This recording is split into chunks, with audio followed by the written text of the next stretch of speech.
Wag mong inumin. Ano ba yan? Dalang-dala ka pa rin sa poison scare sa mansyon? Ano ba? Nagkakapilang ako. Ang lamig ng panahon, no? Bumabagyo. Oh my gosh! Kaya ba nakalimutan mo nang batiin ang ating mga Royalistas fans dyan? Dahil takot ka talaga sa lasanan?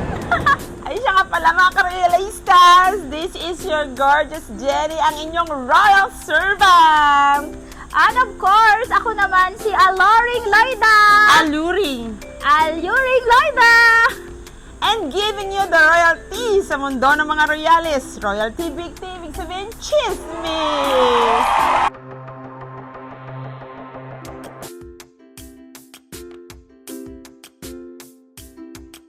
Trulala, kaya ganun na lang kapraning tong katabi ko sa pakapi ko. Kasi nga, scared pa rin siya sa lasunan na kaganapan sa Royal Estate. At dahil kakachismis ni Loida na si Ma'am Beatrice ang lumason kay Marta, ayun, pati ang mga miss nagkaroon ng war of veggies. Tingin ko kasi talaga si Marta, na-discover niya na si Ma'am Beatrice ang killer ni Sir Gustavo. Ay tama, yun dapat ang ichichismis sa atin ni Marta bago siya masuhulan, bago siya mawala. Tama! Sinuhulan siya ni Ma'am Beatrice tapos may kasama pang private na lason. Ayan, Loida, umaariba na naman yung bibig mo. Baka mamaya ipapakaladgad ka na naman sa mga guards. Sige! Ako, try lang niya. Ibibisto ko talaga yung na-discover ko sa kanya.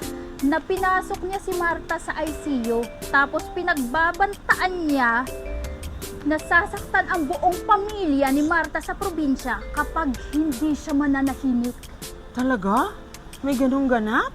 Yesterday, yun talaga ang dahilan. Kung napapansin mo, paglabas ni Marta galing sa hospital, para na siya galing sa maang-maangan School of Acting University.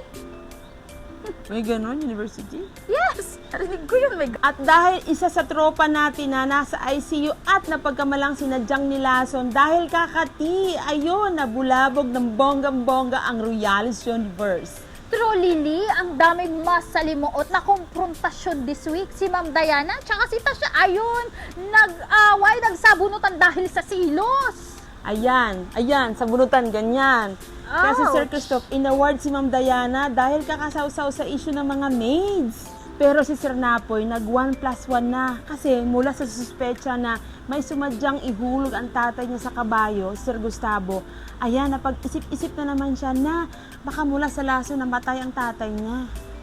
At based naman sa forensic test ng mga pulis, yung coolant na natagpuan doon sa wine ni Sir Gustavo. Teka nga muna, nahirapan ako pag may mga term ng mga forensic. Wait muna ha. Ayun, ulitin ko mga kachika ha. Mas maganda to eh. Galingan mo. Yes. Based kasi sa forensic test ng mga pulis, yung coolant na lugmason pala kay Marta, nako, galing sa tira-tirang wine ni Sir Gustavo na ito namang si Marta, uhaw pa sa kamil, ninakaw niya dun sa treehouse. Kaya, kita-kits ulit next week, guys. Dito lang sa inyong bigating royalty. This is your servant, Jenny. And I'm Loida! O guys, manood ang Royal Blood Mondays to Fridays, 8:50 p.m. GMA. Yes, keep sharing!